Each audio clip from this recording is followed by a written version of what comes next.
Good morning students. Good morning ma'am. बेटा assignment बनानी शुरू की? जी मैम। और बच्चों ने? Yes ma'am.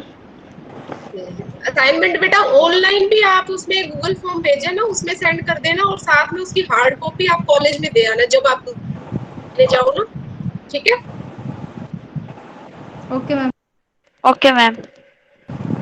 तो मैंने आपको सेकंड यूनिट और थर्ड यूनिट के टॉपिक्स भेजे थे, देखे आपने?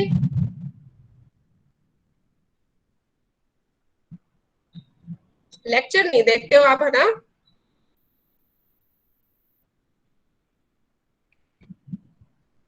चलो मैं उसमें इंपॉर्टेंट टॉपिक्स रिवाइज करवा देती हूँ, तो वो क्वेश्चन आप जरूर पढ़ लेना, ठीक है? और अपना स्टडी मटेरियल जो पीडीएफ भेजी हुई है उनसे तैयार कर लेना। तो सेकेंड यूनिट में हमारा पहला टॉपिक है ऑपरेटिंग सिस्टम, जिसमें हम introduction to operating system, functions of operating system, introduction to Windows and its components, Windows operating system simple settings, इसमें मेनली ये 4 टॉपिक्स आते हैं, और टाइप्स ऑफ प्रिंटर, जिसमें से इंपॉर्टेंट क्वेश्चन आपका introduction to operating system and functions of operating system, ये बेटा पेपर में रिपीट होके क्वेश्चन आता है। या तो सॉफ्टवेयर के बारे में पूछ लेते हैं, या ऑपरेटिंग सिस्टम पे एक पूरा 7 नंबर का क्वेश्चन आपके पेपर में आएगा, जिसमें आपसे टाइप्स ऑफ ऑपरेटिंग सिस्टम पूछ सकते हैं या फिर फंक्शंस ऑफ ऑपरेटिंग सिस्टम पूछ सकते हैं। तो मैं ये आपको आज क्लास में पढ़ा देती हूँ। तो पहले हम देखते हैं introduction to operating system.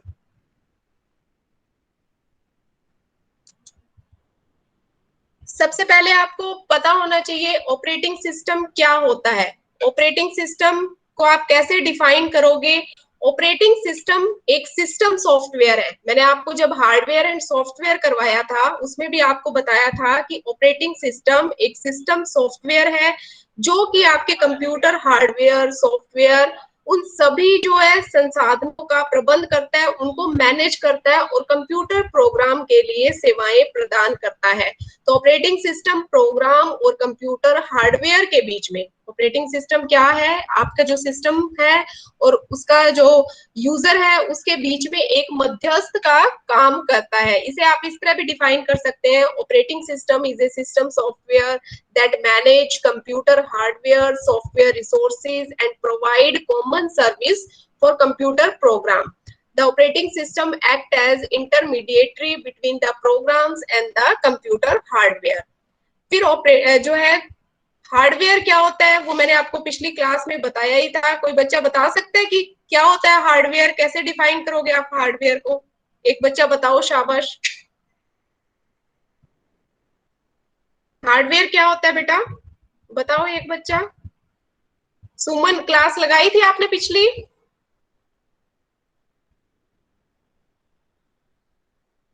Suman, mic on करो अपना।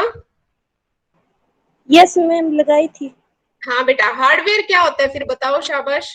मैंने पिछली क्लास में आपको बताया था हार्डवेयर और सॉफ्टवेयर के बारे में। हार्डवेयर क्या? बेटा हार्डवेयर जो है कंप्यूटर के फिजिकल कंपोनेंट्स होते हैं, जो कंप्यूटर के इनपुट डिवाइसेस है, आउटपुट डिवाइसेस है, स्टोरेज डिवाइसेस है, उन सभी को हम क्या कहते हैं? हार्डवेयर कहते हैं। तो हार्डवेयर के बीच में और यूजर के बीच में एक मीडियोकर का काम करता है हमारा ऑपरेटिंग सिस्टम। और ऑपरेटिंग सिस्टम क्या है? कोई बच्चा बता सकता है ऑपरेटिंग सिस्टम क्या है? ऑपरेटिंग सिस्टम सिस्टम सॉफ्टवेयर है। पढ़ते नहीं हो क्या आप? हैं टॉपिक आपने पढ़ा नहीं, मैंने पढ़ाया था तो भी। क्या बात भाई?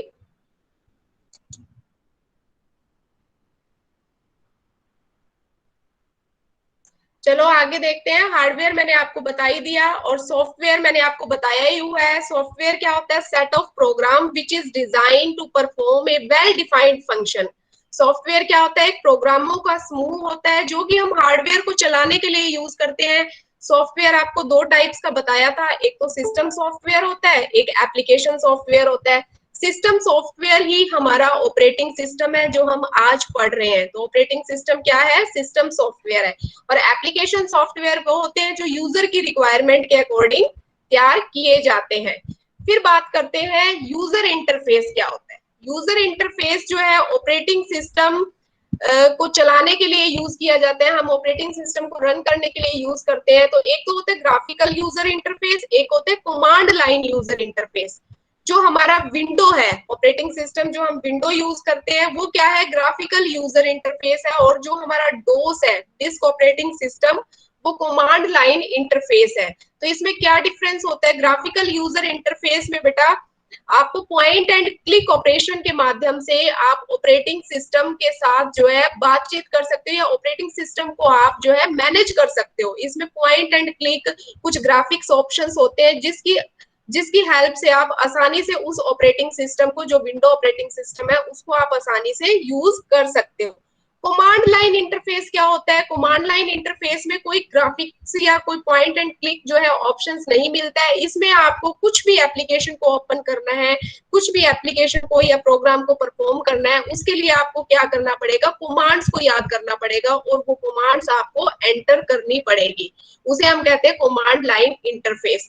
तो ग्राफिकल यूजर इंटरफेस जो होता है वो विंडो ऑपरेटिंग सिस्टम में होता है, और कमांड लाइन इंटरफेस होता है वो DOS operating system, disk operating system में होता है। फिर है history of operating system. Operating system जो है 1950 में बनाया गया था, जिसमें सबसे पहले हम टेप स्टोरेज को यूज करते थे। जो हमारा पहला ऑपरेटिंग सिस्टम है वो 1981 में बनाया गया था। दो दो नंबर के क्वेश्चन में आपसे पूछे जा सकते हैं ये, कि 1981 में हमारा पहला ऑपरेटिंग सिस्टम बनाया गया था, जो कि डिस्क ऑपरेटिंग सिस्टम। और बाद में वो जो है माइक्रोसॉफ्ट में ने जो है उसे ग्राफिकल यूजर इंटरफेस के साथ जो है मिला के, और 1985 में जो है विंडो ऑपरेटिंग सिस्टम, जो मोस्ट पॉपुलर ऑपरेटिंग सिस्टम हम यूज करते हैं, वो 1985 में डेवलप किया गया था। तो ये इसके ऑपरेटिंग सिस्टम की हिस्ट्री है। फिर आते हैं ऑब्जेक्टिव क्या हो सकते हैं ऑपरेटिंग सिस्टम के, ऑपरेटिंग सिस्टम के उद्देश्य क्या हो सकते हैं। तो ऑपरेटिंग सिस्टम के मेन उद्देश्य क्या होते हैं, सबसे पहले जो हमारा कंप्यूटर सिस्टम है उसको और अच्छे तरीके से एफिशिएंसी से यूज करने के लिए ऑपरेटिंग सिस्टम का यूज किया जाता है। और जो यूजर्स होते हैं उनसे हार्डवेयर के जो कंपोनेंट्स होते हैं, हार्डवेयर की जो पूरी इंफॉर्मेशन होती है, उनको छिपाने के लिए भी ऑपरेटिंग सिस्टम को यूज किया जाता है। क्योंकि देखो ऑपरेटिंग सिस्टम के काफी सारी जो है उसकी प्रोग्रामिंग की होती है, जो हमें कुछ नहीं पता होता। हम क्या करते हैं, कंप्यूटर को जब स्टार्ट करते हैं, स्टार्ट बटन पे क्लिक करते हैं, हमारा कंप्यूटर अपने आप बूट हो जाता है, खुल जाता है। इसी तरह शट डाउन करते हैं, शट डाउन करते ही हमारा कंप्यूटर सिस्टम अपने आप बंद हो जाता है। तो ये सारी कहीं ना कहीं प्रोग्रामिंग की हुई है और वो हमें जानने की जरूरत नहीं है। हम इस ऑपरेटिंग सिस्टम की हेल्प से जो है डिफरेंट प्रोग्राम्स को आसानी से खोल सकते हैं। कंप्यूटर सिस्टम का उपयोग करने के लिए उपयोगकर्ताओं को एक सुविधाजनक इंटरफेस प्रदान करता है ऑपरेटिंग सिस्टम। एक जो है आप कह सकते हो कि कंफर्टेबल इंटरफेस हमारे लिए होता है, जिससे हमें इन सारी जो है कमांड्स को याद करने की जरूरत नहीं पड़ती, इन प्रोग्रामिंग को जानने की जरूरत नहीं पड़ती। हम क्या है पॉइंट एंड क्लिक से आसानी से डिफरेंट एप्लीकेशंस को यूज कर सकते हैं। फिर और ऑब्जेक्टिव क्या हो सकते हैं इसके, to act as intermediate between hardware and user, user और हार्डवेयर के बीच में, क्योंकि यूजर ही जो है कंप्यूटर सिस्टम चला रहा है, तो यूजर और हार्डवेयर के बीच में एक इंटरमीडिएट का काम करता है, और easier for the user resources, जो यूजर के लिए जो रिसोर्सेज को यूज करना बहुत ही आसान बनाता है। To manage the resources of a computer system, computer system के जितने भी रिसोर्सेज हैं उनको मैनेज करता है operating system. To keep track who is using which resource, granting resource request and meditating conflicting request from different program and user. ये क्या करता है कि मान लो कौन सा प्रोग्राम जो है कितने रिसोर्सेज को यूज कर रहा है, कितने टाइम के लिए यूज कर रहा है, ये सारा जो मैनेज ऑपरेटिंग सिस्टम के थ्रू किया जाता है। To provide efficient and fair sharing of resources among users and program. तो ऑपरेटिंग सिस्टम ही करता है डिफरेंट जो रिसोर्सेज होते हैं उनको यूजर्स के बीच में जो है एफिशिएंसी से उनको शेयर करता है। तो ये कुछ जो है ऑब्जेक्टिव है ऑपरेटिंग सिस्टम के, उद्देश्य है ऑपरेटिंग सिस्टम के। फिर बात करते हैं हम ऑपरेटिंग सिस्टम की विशेषताएं। क्या क्या विशेषताएं होती है, एक तो प्रोटेक्टेड होता है ऑपरेटिंग सिस्टम, सुपरवाइजर मोड होता है, सभी प्रोग्राम्स को सुपरवाइजर करता है, allow disk access and file system, device driver, networking, security, program execution, memory management करता है सारे प्रोग्राम्स की, इनपुट आउटपुट यूनिट्स होते हैं, इनपुट आउटपुट प्रोग्राम होते हैं, उनको हैंडल करता है, फाइल सिस्टम को मैनिपुलेट करता है, एरर डिटेक्शन और हैंडलिंग करता है, और डिफरेंट रिसोर्स को जो है एलोकेट करता है। तो ये इसकी विशेषताएं। फिर इसके बाद हम बात करते हैं टाइप्स ऑफ ऑपरेटिंग सिस्टम। कितने टाइप्स का होता है ऑपरेटिंग सिस्टम, ये आपको अलग अलग बुक में अलग अलग तरीके से बताया हुआ है, लेकिन आपको मेनली ये 4 टाइप करने हैं ऑपरेटिंग सिस्टम के। अगर आपके पेपर में क्वेश्चन आ जाता है तो there are mainly 4 types of operating system. पहला होता है रियल टाइम ऑपरेटिंग सिस्टम, दूसरा होता है single user single tasking operating system, तीसरा होता है single user multitasking operating system, और चौथा होता है multi user multitasking operating system. ये क्या क्या होते हैं इनको हम सबसे पहले देखते हैं। सबसे पहला टाइप है ऑपरेटिंग सिस्टम का real time operating system. Real time operating system वो ऑपरेटिंग सिस्टम होता है जो कि रियल टाइम की एप्लीकेशंस को रन करने के लिए यूज किया जाता है। It can be both single and multitasking. ये सिंगल टास्किंग भी हो सकता है, मल्टीटास्किंग भी हो सकता है। एग्जाम्पल है इसके AMX, RTOS। जैसे आपने देखा होगा ट्रैफिक कंट्रोल की लाइट्स होती हैं, उनको जब हम कंट्रोल करने के लिए रियल टाइम ऑपरेटिंग सिस्टम को मेनली यूज करते हैं।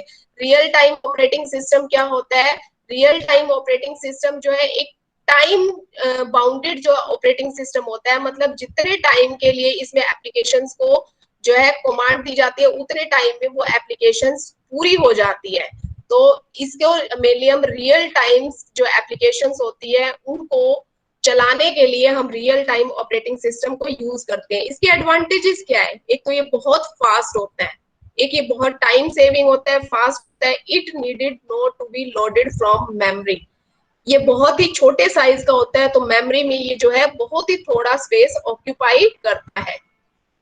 फिर इसके बाद बात करते हैं single user single tasking operating system. Single user single tasking operating system क्या होता है? जब आप अपने कंप्यूटर पर, जब आप अपने जो है डेस्कटॉप पर सिर्फ एक ही काम कर पाते हो, एक ही यूजर जो है एक टाइम में एक काम अपने कंप्यूटर पे कर पाए, उसे हम कहते हैं single user single tasking operating system. और इसका एक बेस्ट एग्जांपल है माइक्रोसॉफ्ट डिस्क ऑपरेटिंग सिस्टम, जो मैं MS DOS पहले आपको बताया था थोड़ी देर पहले। ये single user single tasking operating system होता है। इसमें क्या होता है? एक यूजर एक ही टाइम में सिर्फ एक ही काम कर पाता है। एडवांटेजेस क्या होती है? और जो डिस्क ऑपरेटिंग सिस्टम होता है ये CLI होता है, कमांड लाइन इंटरफेस। इसमें क्या होता है? ग्राफिक्स यूज नहीं किए जाते, इसमें सिर्फ जो है कमांड सी दी जाती है, कमांड से डिफरेंट एप्लीकेशंस को, डिफरेंट प्रोग्राम्स को ओपन किया जाता है। एडवांटेजेस क्या है? This operating system occupy less space in memory. Memory में बहुत थोड़ा स्पेस ऑक्यूपाई करता है ये ऑपरेटिंग सिस्टम। और डिसएडवांटेजेस क्या है? ये सिर्फ एक टास्क एक टाइम में परफॉर्म कर पाता है, मल्टीटास्किंग नहीं है। फिर जो है नेक्स्ट ऑपरेटिंग सिस्टम हम बात करते हैं single user multitasking operating system. ये ऑपरेटिंग सिस्टम क्या होता है? That allow a single user to perform more than one task at a time.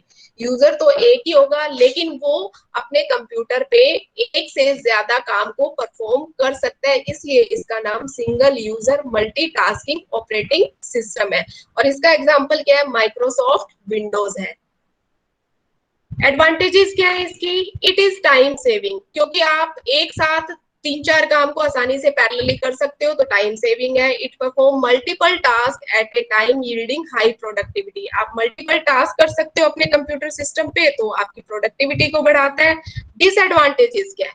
ये जो है ऑपरेटिंग सिस्टम थोड़ा कॉम्प्लेक्स होता है, तो ऑक्यूपाई मोर स्पेस। मेमोरी में जो है मोर स्पेस ऑक्यूपाई करता है। विंडो ऑपरेटिंग सिस्टम जो है इसका एग्जाम्पल है। और लास्ट जो है हमारा multi user multitasking operating system. Multi user multitasking operating system क्या होता है?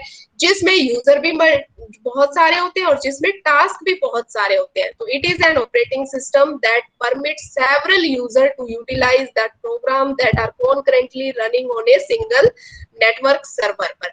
जो सिंगल नेटवर्क सर्वर पर कॉन्करेंटली प्रोग्राम चलते हैं और डिफरेंट जो लाखों यूजर उसको एक्सेस कर पाते हैं, उसे हम multi user multitasking operating system कहते हैं। इसका एग्जांपल क्या है? जैसे यूनिक्स ऑपरेटिंग सिस्टम है। इसके एडवांटेजेस क्या है? हाईली प्रोडक्टिविटी देता है क्योंकि मल्टीपल टास्क होते हैं, मल्टीपल यूजर एक्सेस कर पाते हैं, इट इज टाइम सेविंग। तो इस तरह से जो है सर्वर से रिलेटेड ऑपरेटिंग सिस्टम होता है, इसे multi user multitasking operating system कहते हैं। डिसएडवांटेजेस क्या होती है इस ऑपरेटिंग सिस्टम की? If the connection to the server is broken, अगर सर्वर से हमारा कनेक्शन टूट गया है तो user can not perform any task on the client. जो क्लाइंट साइड पे यूजर होंगे वो कोई भी काम नहीं कर पाएंगे जब तक कि वो सर्वर से कनेक्टेड ना हो पाए। तो इस तरह से मैंने आपको 4 टाइप के ऑपरेटिंग सिस्टम बताए हैं। बताओ कौन कौन से बताए हैं? शाबाश, कोई बच्चा बताओ। ये टाइप्स ऑफ ऑपरेटिंग सिस्टम बताए हैं, कौन कौन से बताए हैं? Real time operating system ma'am, yes, real time operating system. और single user multitasking system operating system, yes, single user multitasking. Third? और multi user multitasking. Very good. और एक है single user single tasking operating system. तो इस type से ये 4 operating system है बेटा। रियल टाइम ऑपरेटिंग सिस्टम, दूसरा single user single tasking operating system जिसका एग्जांपल डिस्क ऑपरेटिंग सिस्टम है, तीसरा single user multitasking operating system जिसका विंडो ऑपरेटिंग सिस्टम एग्जांपल है, और लास्ट वाला क्या है? Multi user multitasking operating system जिसका एग्जांपल क्या है? यूनिक्स ऑपरेटिंग सिस्टम है। क्लियर है सबको? Yes ma'am. फिर हम बात करते हैं बेटा इसका question, functions of operating system. Operating system के क्या क्या मुख्य कार्य होते हैं? तो ये बेटा बार बार मैं आपको बोल रही हूँ, फर्स्ट यूनिट में से हमारे 2 इंपॉर्टेंट क्वेश्चन बनते हैं, आप नोट भी कर लो। और जब आपको मैं पूरा सिलेबस थोड़ा सा डिस्कस कर लूंगी आपके साथ, 7 यूनिट है आपके इसके सीसी के पेपर में, तो यूनिट वाइज मैं आपकी क्लास लेती रहूंगी। जैसे 2 यूनिट की आज ली है, 2 यूनिट की नेक्स्ट टाइम ले लूंगी। तो इस तरह से जब सारा डिस्कस हो जाएगा तो मैं आपको इसके इंपॉर्टेंट क्वेश्चन भी भेज दूंगी, तो आप पेपर के पॉइंट ऑफ व्यू से वो क्वेश्चन पढ़ लेना, काफी है। ठीक है? Okay ma'am. तो इसके बाद अब बात करते हैं बेटा हम next, functions of operating system की। क्या क्या जो है ऑपरेटिंग सिस्टम के मुख्य कार्य होते हैं, ऑपरेटिंग सिस्टम को मेनली किन किन कार्यों के लिए हम यूज करते हैं। तो इसके जो बेटा मुख्य कार्य में ऑपरेटिंग सिस्टम के 3 जो है मेन फंक्शंस होते हैं। फर्स्ट तो मैंने आपको इसकी डेफिनेशन में बताया है, manage the computer resources such as the central processing unit, memory, disk drive and printer. दूसरा क्या आता है? Establish a user interface, user interface के साथ जो है लिंक बनाता है, execute and provide services for application software. तो ये इसके मेन जो है प्राइमरी फंक्शन भी कह सकते हैं या मेन फंक्शन भी कह सकते हैं। एक तो क्या होता है कि जो मेमोरी, डिस्क ड्राइव होती है, प्रिंटर होती है, उन जो है रिसोर्सेज को मैनेज करता है ऑपरेटिंग सिस्टम। एक यूजर के साथ एक इंटरफेस क्रिएट करता है ऑपरेटिंग सिस्टम, और एप्लीकेशन सॉफ्टवेयर जो होते हैं, हम डिफरेंट एप्लीकेशन सॉफ्टवेयर जो है डेवलप करता है, उनको मैनेज करता है ऑपरेटिंग सिस्टम। तो ये इसके प्राइमरी फंक्शंस है। फिर बात करते हैं हम इसके जो है अन्य फंक्शन भी कह सकते हो या basic functions of operating system. Basic functions में क्या क्या आते हैं? एक तो memory management, processor management, device management, file management, security, control over system performance, job accounting, error detecting aids and coordination between other software and users. तो आपको जो अगर फंक्शंस ऑफ ऑपरेटिंग सिस्टम आ जाता है तो आपको पहले 3 प्राइमरी फंक्शन इसके एक्सप्लेन करने हैं, फिर इसके बाद जो ये 9 बेसिक फंक्शंस आपको इसके बताने हैं। तो सबसे पहले फंक्शन जो है बेसिक मेमोरी मैनेजमेंट है, कि जो हमारा ऑपरेटिंग सिस्टम है वो मेमोरी को मैनेज करता है। मेमोरी को मैनेज किस तरह करता है कि कौन से प्रोग्राम को कितनी मेमोरी दी हुई है, क्योंकि हमारे कंप्यूटर सिस्टम पे हम लाखों प्रोग्राम्स करते हैं, तो कौन से प्रोग्राम को कितनी मेमोरी दी हुई है, वो प्रोग्राम जो है कंप्यूटर में कहाँ स्टोर होया हुआ है, कितने टाइम तक उसको मेमोरी दी हुई है। जैसे ही वो प्रोग्राम खत्म हो जाता है, क्योंकि मान लो अगर प्रोग्राम को मेमोरी हम जो है ऑपरेटिंग सिस्टम परमानेंटली दे देता है तो क्या होगा? लिमिट होती है मेमोरी की और वो भर जाएगा। तो जैसे ही प्रोग्राम एग्जीक्यूट हो जाता है तो उससे वो मेमोरी वापस ले ली जाती है, ताकि वो मेमोरी जो है ऑपरेटिंग सिस्टम दूसरे प्रोग्राम को दे सके। तो मेमोरी मैनेजमेंट में आपको क्या क्या एक्सप्लेन करना है? एक तो keep tracks of primary memory, ये जो है प्राइमरी मेमोरी के रास्ते बनाता है, रास्ते तय करता है कि कौन से प्रोग्राम को कितनी मेमोरी दी हुई है, what part of it are use by whom, what part are not in use, कि कौन से प्रोग्राम के द्वारा मेमोरी कितनी यूज की जा रही है, कब तक यूज की जा रही है। In multi programming the operating system decide which process will get memory when and how much, कि कितने टाइम के लिए वो प्रोसेस जो है मेमोरी जो है होल्ड करके रख रही है। जैसे allocate the memory when a process request it to do so, operating system ही उसको मेमोरी एलोकेट करता है जब उसे जरूरत होती है। जैसे ही वो प्रोग्राम एग्जीक्यूट हो जाता है, जैसे ही वो प्रोसेस खत्म हो जाती है, तो वो ऑपरेटिंग सिस्टम उस जो है मेमोरी को डी एलोकेट कर देता है और जो है दूसरे प्रोग्राम को या दूसरी प्रोसेस को वो मेमोरी दे देता है। तो इस तरह से मेमोरी मैनेजमेंट को हम एक्सप्लेन करेंगे। फिर दूसरा आता है इसका फंक्शन प्रोसेसर मैनेजमेंट। प्रोसेसर क्या होता है, सीपीयू होता है, क्योंकि सारे के सारे प्रोग्राम किस में एग्जीक्यूट होते हैं, सीपीयू में होते हैं। तो in multi programming environment the operating system decide which process get the processor and when and how much time, this function is called scheduling. तो मतलब सीपीयू को कितने टाइम के लिए किस जो है प्रोसेस ने ले रखा है, कितने टाइम के लिए सीपीयू में वो प्रोसेस चल रही है, उसको मैनेज करने का काम भी ऑपरेटिंग सिस्टम का होता है। तो इसमें क्या क्या जो है मैनेज किया जाता है, सबसे पहले तो जो प्रोसेसर होता है हमारा सीपीयू होता है, वो ये प्रोसेस को सीपीयू एलोकेट किया जाता है। तो ऑपरेटिंग सिस्टम का काम क्या होता है कि कौन सी प्रोसेस को सीपीयू एलोकेट किया जाता है, कितने टाइम के लिए एलोकेट किया जा रहा है। जब वो प्रोसेस या प्रोग्राम खत्म हो जाता है तो सीपीयू को जो है दूसरी प्रोसेस को एलोकेट कर देने का काम भी ऑपरेटिंग सिस्टम करता है। फिर तीसरा आता है बेटा फाइल मैनेजमेंट। हमारे कंप्यूटर में डिफरेंट फाइल्स होती हैं और उन फाइल की कोई ना कोई इंफॉर्मेशन होती है। वो फाइल हमारे कंप्यूटर सिस्टम में कहाँ पड़ी है, उसके क्या यूजेस है, उसका क्या स्टेटस है, सारी की सारी इंफॉर्मेशन जो है ऑपरेटिंग सिस्टम के थ्रू मैनेज की जाती है। और वो फाइल जो है कौन सा यूजर यूज कर रहा है, कौन सा यूजर उस फाइल को ओपन कर रहा है, एलोकेट की जाती है। जैसे ही हम क्लिक करते हैं ना कि हमें वो फाइल डिफरेंट फाइल जो है ओपन करती है, और हम जैसे ही उस पर क्लिक करते हैं तो वो फाइल हमारे सामने एकदम से ओपन हो जाती है। तो ये सारा का सारा मैनेज किसके थ्रू किया जाता है, ऑपरेटिंग सिस्टम के थ्रू। फिर है अदर इंपॉर्टेंट फंक्शन सिक्योरिटी, जो आप अपने मोबाइल पे या अपने जो है डेस्कटॉप है या आपका कंप्यूटर है उस पर पासवर्ड लगाते हो, ताकि कोई अनऑथोराइज्ड यूजर है उसको एक्सेस ना कर पाए आपके डाटा को, आपकी फाइल्स को। तो जो सिक्योरिटी लगाई जाती है, आप जो है पासवर्ड लगा के या अदर टेक्निक्स लगा के आप सिक्योरिटी लगाते हो अपने कंप्यूटर सिस्टम पे या अपने मोबाइल पे, तो वो भी मैनेज जो है ऑपरेटिंग सिस्टम के थ्रू ही किया जाता है। कंट्रोल ओवर सिस्टम परफॉर्मेंस, जो सिस्टम परफॉर्मेंस के ऊपर कंट्रोल की recording delay between request for a service and response. जैसे ही आप जैसे मान लो एक्सेस करते हो, आप रिजल्ट एक्सेस कर रहे हो, मान लो जब आपका रिजल्ट आता है तो आप डिफरेंट साइट ओपन करके अपना रोल नंबर डालते हो ना, तो आपने क्या है रिक्वेस्ट भेजी है और फिर तुरंत आपका रिजल्ट ओपन हो जाता है, तो वो एक रिस्पॉन्स आता है। तो इस रिक्वेस्ट और रिस्पॉन्स को मैनेज कौन कर रहा है, डिफरेंट ऑपरेटिंग सिस्टम के थ्रू ही जो है मैनेज किया जाता है। Job accounting, keeping track of time and resources used by various job and users. हम अपने कंप्यूटर पे डिफरेंट जो है प्रोग्राम करते हैं, डिफरेंट जॉब्स या डिफरेंट टास्क जो है ऑर्गेनाइज करते हैं, उन सब को मैनेज जो है ऑपरेटिंग सिस्टम के थ्रू किया जाता है।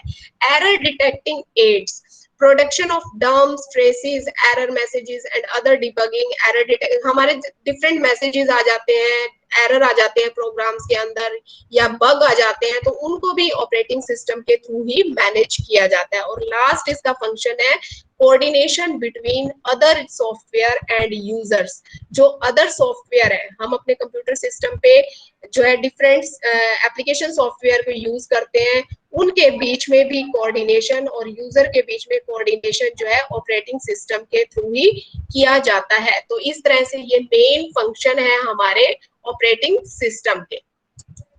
समझ आए सभी को? Yes ma'am. और भी कोई बच्चा बोलो भाई, रजनी रजनी बोल रही है, बाकियों को समझ नहीं आए क्या?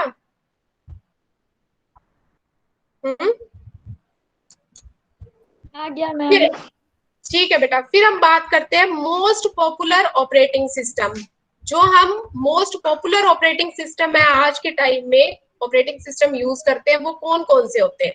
तो पहला मोस्ट पॉपुलर ऑपरेटिंग सिस्टम है बेटा माइक्रोसॉफ्ट विंडो।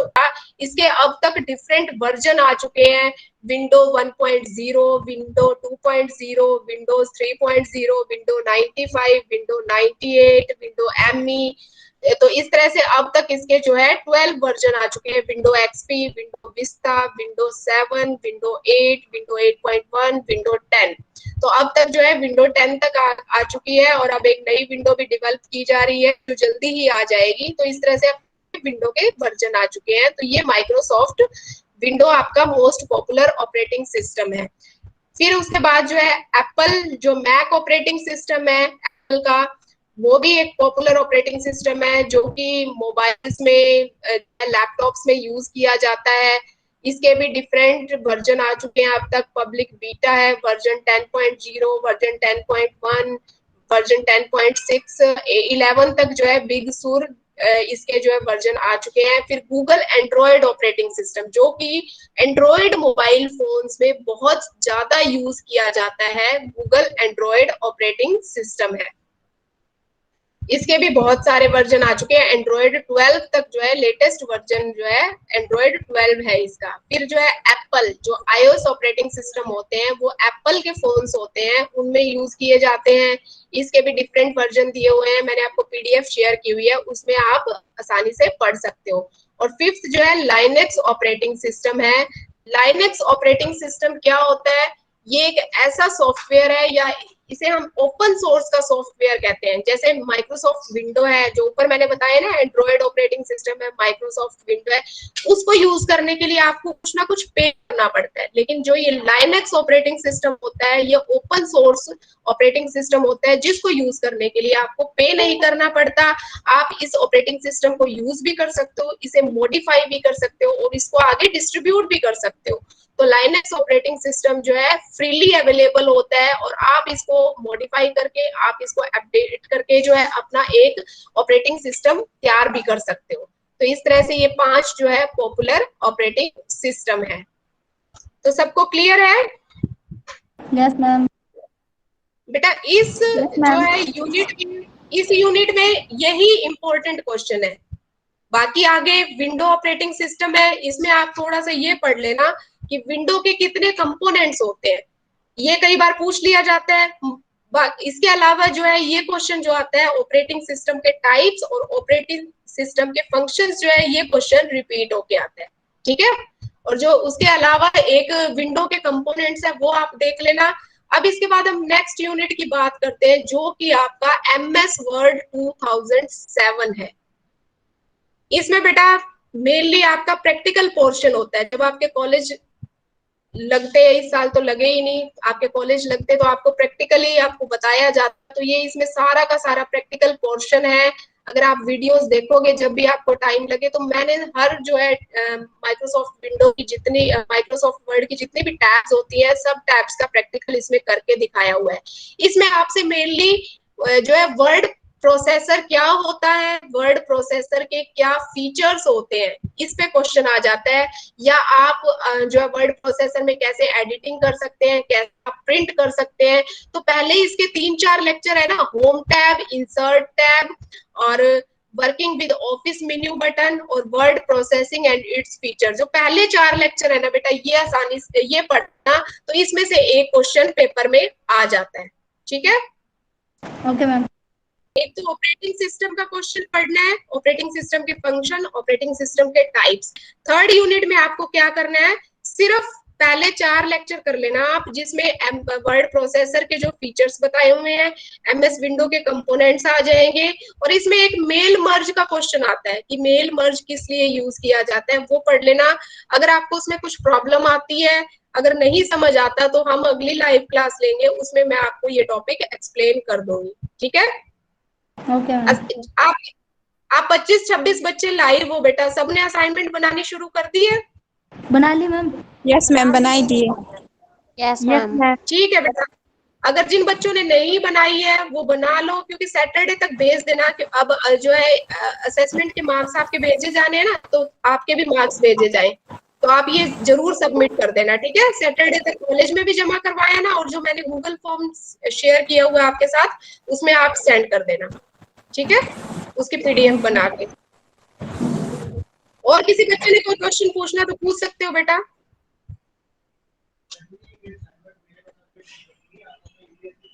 किसी ने कोई क्वेश्चन पूछना है? मैम कॉलेज में सबमिट नहीं करवानी असाइनमेंट? कॉलेज में भी सबमिट करवानी है बेटा, मैंने आपको कहा है ना कि उसकी जो पीडीएफ बना लेना, एक बार फोटो खींच के पीडीएफ बना के तो मुझे गूगल जो है फॉर्म में शेयर कर देना, जो मैंने आपको गूगल फॉर्म भेजा हुआ है ना उसके थ्रू। और उस जो आप बना रखे हो ना उसकी हार्ड कॉपी आपको कॉलेज में भी जमा करवानी है, कॉलेज में भी जमा करवाया ना, ठीक है। Okay ma'am. बाकी आपको समझ आ रहा है जो टॉपिक्स करवाए हैं? Yes ma'am. Yes ma'am. बेटा पहला ही पेपर, जब आपके पेपर होंगे ना, पहला पेपर ही आपका सीसी का होता है, इसलिए आप थोड़ा सा पढ़ना शुरू कर दो इसका, ठीक है। Okay ma'am. Okay ma'am. Date sheet में आपका first paper compulsory computer education का ही होता है। और मैं आपको कह रही हूँ जैसे ही हमारे ये 7 यूनिट्स कवर हो जाएंगे, आपको मैंने भेज ही दिए हैं, बाकी 3-4 पेंडिंग है, वो जैसे ही मैं उसके इंपॉर्टेंट क्वेश्चन डिस्कस करके आपको इंपॉर्टेंट क्वेश्चन भेज दूंगी 10-12, वो क्वेश्चन कर लेना आप, ठीक है। उसमें से पेपर आपके 5-6 ओके क्वेश्चन मैम। अटेम्प्ट हो जाएंगे, ठीक है बेटा। अगर किसी की कोई क्वेरी नहीं है तो आप जो है लीव कर सकते हो क्लास, अगर किसी को कुछ पूछना है तो आप पूछ सकते हो।